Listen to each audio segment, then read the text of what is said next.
কি? আপনার নাম কি? আপনার কি শীত লেগেছে? বড্ড শীত লেগেছে।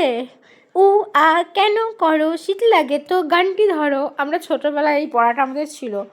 তো এই শীতে রকি পুরো কাবু হয়ে গেছে। রকি একদম কিচ্ছু করতে পারছে না, নড়তে চড়তে পারছে না। বেলা 11টায় ঘুম থেকে ওঠে, খায় দায়, আবার ঘুমিয়ে পড়ে, আবার রাত 10:30টায় ওঠে, খেতে, আবার খেতে আবার ঘুমায়, আবার সকাল 11টায় ওঠে।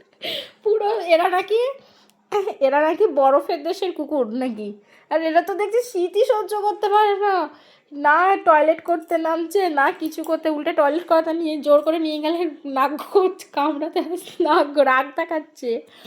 যাই হোক, সত্যি এইবার শীতে আমার বাবাটা প্রচুর কাবু হয়ে গেছে, একদম শীতটা সহ্য করতে পারছে না। তো সবাই বলো যাতে শীতটা একটু কম হোক, আমার বাবার খুব কষ্ট হচ্ছে এই ঠান্ডায়, তাই তো বাবা? বলে দাও। ওর ঘুম পেয়ে গেছে, এখন ও নিদ্রায় যাবে, বুঝতেই পারছো সবাই। তো চলো টাটা ঠুস।